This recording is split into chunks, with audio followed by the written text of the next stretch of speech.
Hello, my friends! Today I want to talk to you about one of my characters in Wild River named Palorna Tantasidru. So, Palorna is a rich heiress in House Tantasidru, and when the story starts, she's all alone.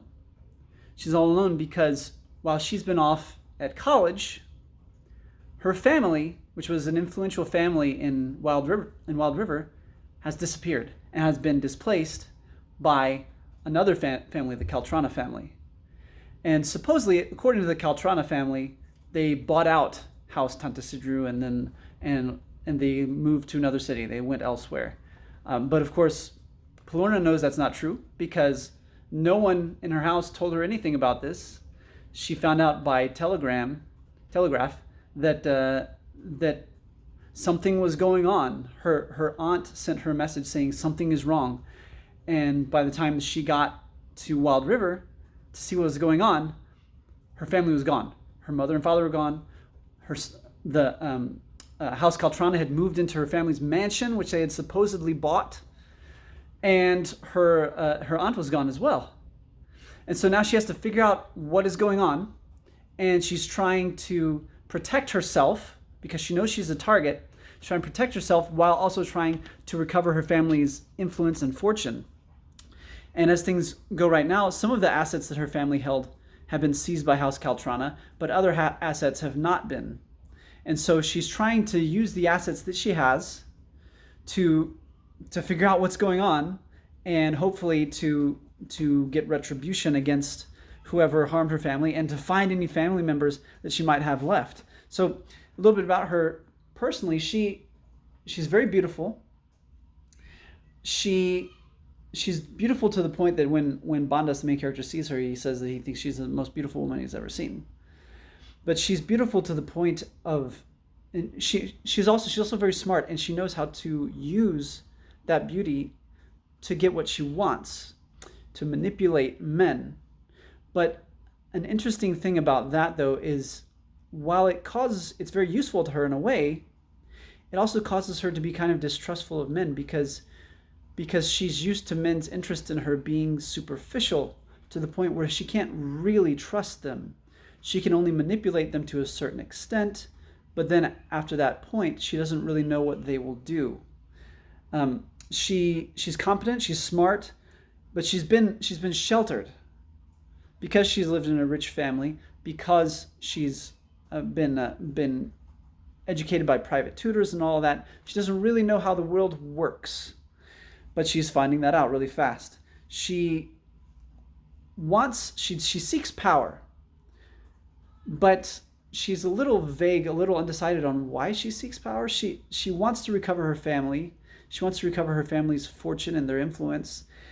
She feels that she is vulnerable because House Caltrana wants what she still has. She seeks power for the sake of safety, to protect herself, but also for fulfillment, because that's how she was raised. She was taught that is where her value as a person comes from, and that's what people do with their lives, is they seek monetary growth and growth in the honors of the world and things like that.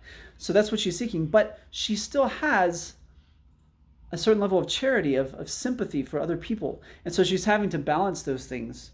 She also, in her studies, one thing that she has gotten very good at is she's a very good fencer. She's actually very good with the blade. Now, in this age, guns are used pretty frequently, so that doesn't help quite as much as it would in an earlier age, but people do still use swords, people do still use hand-to-hand weapons, and she does prove to be useful as a fencer in the story, because she has that skill, and she doesn't use a gun simply because she hasn't ever used one before, and so she doesn't feel comfortable with it. Whereas with a sword, she feels very comfortable because she's trained with it for a long time. But she's never actually fought or killed anyone with a sword. She's never been around violence, and that's another thing that you see in the story is that she has long known that her father does a lot of underhanded things as a businessman, as someone who actually engages in crime to some extent, but she has never been a part of that, and she's never witnessed that, and she's never been someone to be violent toward other people. So that presents her with another challenge. She wants to rebuild her family's fortune, but she's also idealistic. She has been influenced by the values of the age, what we would call in our world the values of the Age of Enlightenment, with people coming to believe, oh wait, all humans are created equal. We all have basic rights.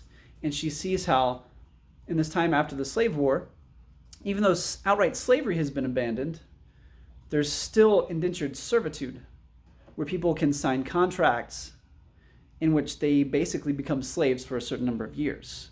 And her family's existing assets, the ones that they have and the ones that she wants to get back from House Caltrana, utilize that kind of labor. And so she has to confront that, because she has serious ideological problems with that. But she wants to recover her family's wealth and influence. So that's a conflict that she has to face. So yeah, that's Palorna Tantasidru.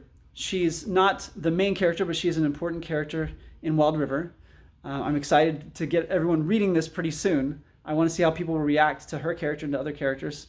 If you want to hear more, subscribe below. I'll keep you updated, and I'll see you in the next video.